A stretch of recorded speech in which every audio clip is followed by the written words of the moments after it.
You're at airport security with your meds in hand, maybe insulin, heart pills, or something a little more personal. You know you're not breaking any rules, but your stomach's still doing somersaults. Because flying with medication, it's one of those things no one really explains, until you're in line, sweating, hoping your EpiPen doesn't get flagged. The truth? You have more rights and more flexibility than most travelers realize. Yes, even with liquids over 3.4 ounces, even with needles, even with that mystery bottle your doctor gave you. So in this video, we're breaking it all down. What actually gets flagged in 2025? Which medications are protected? How to pack smart? And what to say at security so you don't end up in an awkward back room explaining your allergy meds, whether it's pills, injectables, cooling packs, or just peace of mind. We've got you covered. Let's get started. While everyone else is scrambling to squeeze shampoo into tiny 3.4-ounce bottles, you, holding prescription meds, are playing by a completely different rulebook. TSA doesn't just allow medications on board, they actually make space for them. Literally and legally. Prescription liquids, allowed to exceed the 3.4-ounce limit. Same goes for over-the-counter meds if your doctor recommended them. You can even bring contact lens solution in full-size bottles. No need to cram it into a zip-top bag. And don't forget, TSA also screens powdered substances. If you're carrying more than 12 ounces of protein powder, electrolyte mixes, or powdered supplements, pull them out and place them in a separate bin. It's not banned, but large amounts can trigger extra screening. The rule is simple. If it's medically necessary, it's exempt. That means your insulin, your EpiPens, your liquid Tylenol, even cough syrup. TSA agents are trained to recognize those as health critical, not contraband. You don't need to hide them. You don't need to apologize. Just separate them when you reach the scanner and let the agent know you're traveling with medical supplies. Most of the time, that's all it takes. Take Sarah, for example, a type 1 diabetic on her first international trip. She was panicking about her insulin getting confiscated. But the TSA agent just glanced at her cooler pouch, asked, "You diabetic?" and waved her through. No drama. No delay.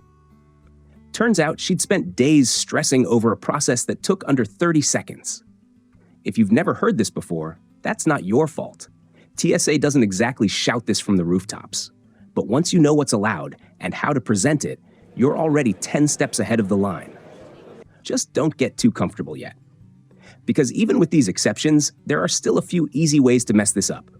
And that's where we're headed next. Now, let's talk about what you should actually pack. Because yes, even though TSA allows a lot, showing up unprepared is still the fastest way to turn a smooth process into a mess. If you're flying within the US, technically, you don't need to show any paperwork. But if you want things to go fast and avoid any raised eyebrows, it's smart to carry 3 things. Your original prescription bottles, a quick doctor's note, especially if you've got larger quantities or injectable meds, and your insurance card. That prescription label? It's not just for the pharmacy. It's your backup at security, at customs, even at your destination in case anything goes missing. One traveler, Michelle, learned this the hard way. Her connecting flight got rerouted overnight, and her carry-on ended up MIA for 36 hours. She had no meds, no labels, just a photo of her prescription bottles on her phone. That photo got her a same-day refill at a local pharmacy in Lisbon. Total lifesaver. One smart move? Take a photo of every label and save it to your phone. It only takes a minute, but it could save your whole trip. And don't pack meds in your checked bag. Ever. Not just because bags get lost, but because when you need medication, you usually need it now, not 2 hours after landing, or never. And here's one more watch out. Don't pack all your meds in a full-size carry-on that might get gate-checked at the last minute. When overhead bins fill up, flight attendants can ask you to check your roller bag right there at the gate, and suddenly your medications are in cargo. The fix? Keep your meds in a small personal item under the seat in front of you. That way, they're always within reach, no matter what happens. For a lot of travelers, this is the part that feels the most intimidating. You're fine carrying pills, but syringes? Sharp objects? That's gotta be a problem, right? Actually, no. TSA explicitly allows needles, syringes, auto-injectors, and pre-filled pens for medical use. Whether it's insulin, rheumatoid arthritis meds, MS treatments, or your trusty EpiPen, they're all allowed. No special approval needed. What they do want is clarity. Keep your injectables with the medication they go with. Pack them together in a clear, labeled pouch or a small insulated case.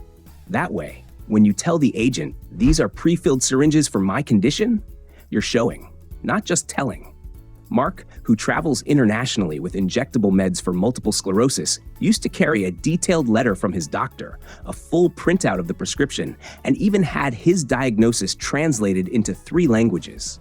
The one time he was asked about it, the TSA officer took one look at the label and said, "Have a great flight."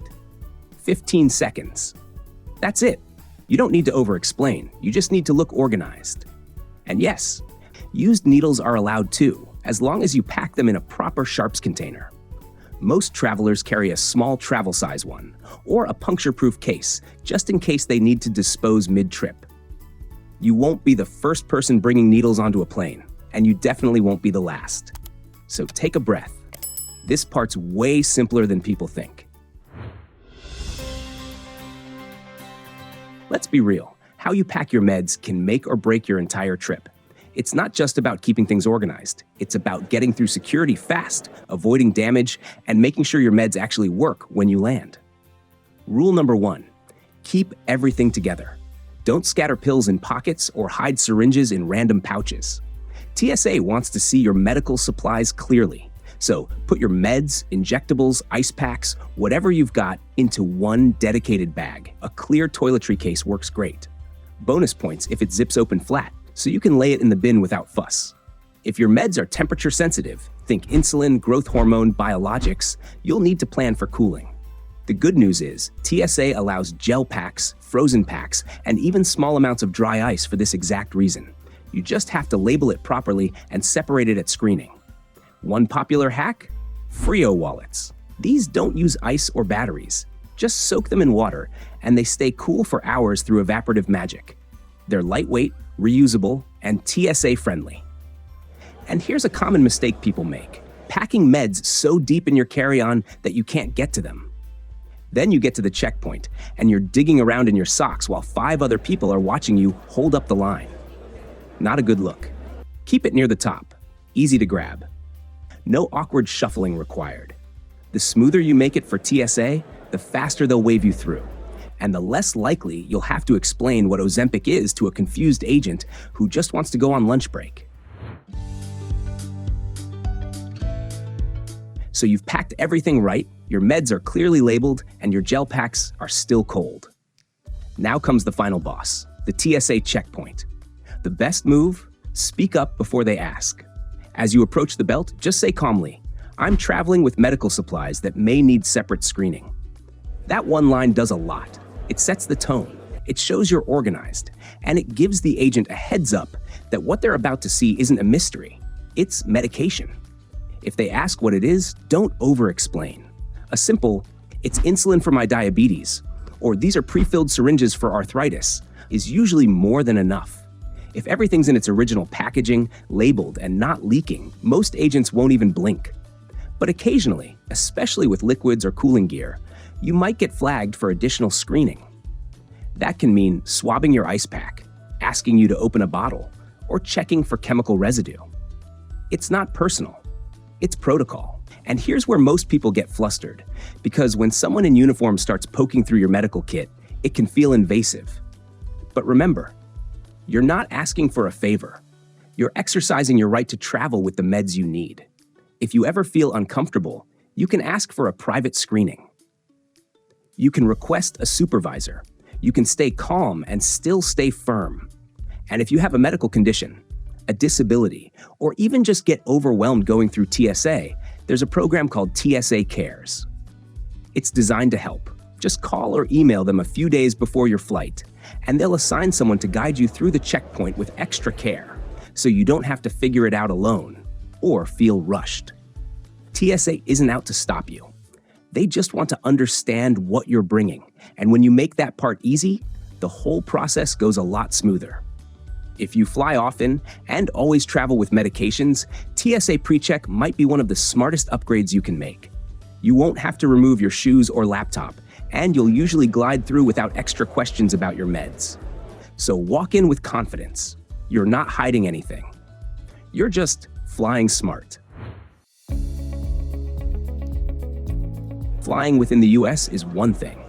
Crossing borders with medications? That's a whole different game. And it's where even seasoned travelers get caught off guard. Just because something is perfectly legal here doesn't mean it's allowed over there.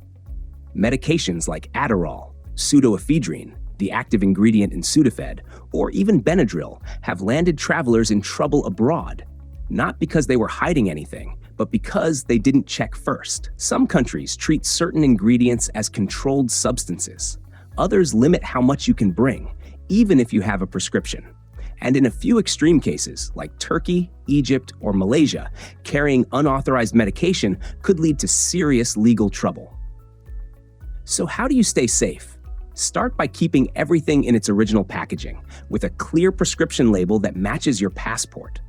Print a doctor's note that explains what each medication is for, and make sure it includes your name, the diagnosis, and the exact dosage. And don't wait until the night before your flight. Some countries require you to apply for import permits in advance, especially for controlled medications like stimulants, opioids, or hormone therapies.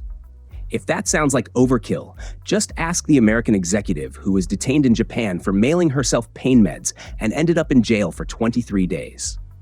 One more pro tip: learn how to say simple phrases in the local language, like "this is my heart medication," or "I have diabetes."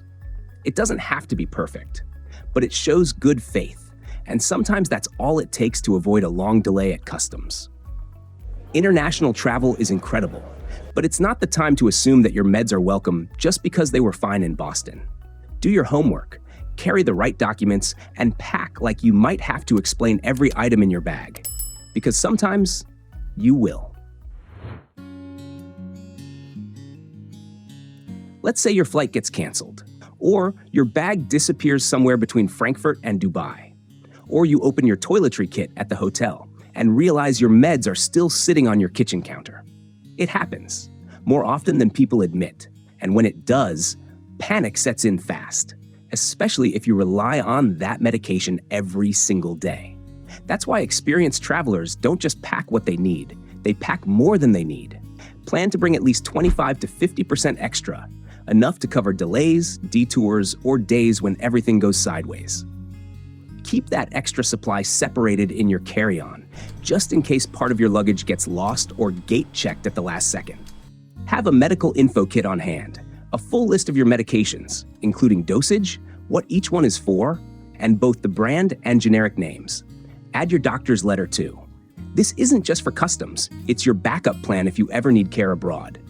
If your condition is chronic, ask your doctor ahead of time about alternatives available internationally. Not every country carries the exact same brand or formulation, so having a backup plan, one that's already been cleared by your provider, can make all the difference. And consider travel insurance that covers emergency medication replacement. It sounds like a luxury until you're in a foreign ER at midnight trying to explain what Humira is through Google Translate. Bottom line, losing your meds shouldn't mean losing control of your trip. With a little prep, even the worst-case scenario becomes just an inconvenient detour. And once you've made it through all that, there's just one last hurdle: coming home. So you survived TSA, customs abroad, and even a few translation fails. But before you can call it a day, there's one last gatekeeper: US Customs. If you brought home any meds, whether they're prescription, herbal, or just that cold remedy your Airbnb host swore by, this is where things can get complicated. U.S. Customs and Border Protection, CBP, has strict rules about bringing medication into the country, even if it's something you bought over the counter. Everything should be in original packaging, clearly labeled, and, if possible, backed by a prescription or doctor's note. That includes supplements, painkillers, or even cold meds that seem harmless but might contain banned ingredients in the US. And don't forget to declare them. Yes, even vitamins. A little honesty at customs goes a long way, while skipping the form could mean fines or having your meds tossed. Bottom line, if you wouldn't fly out with it in your backpack, think twice before flying home with it. So yeah, traveling with medication doesn't have to be a stress fest. Once you know the rules, pack with intention and stay a step ahead of the questions. It becomes just another part of your routine. Nothing scary, nothing complicated, just smart, smooth flying. And the next time you see someone fumbling through their bag at security, meds everywhere, panic in their eyes, you'll know exactly what they missed. If this video helped you feel more prepared, hit that like button. Share it with someone who's flying soon and packing meds for the first time. And make sure to subscribe. Next up, we're diving into how to keep your medications cold during long flights without getting flagged at TSA. Safe travels, and see you in the next video.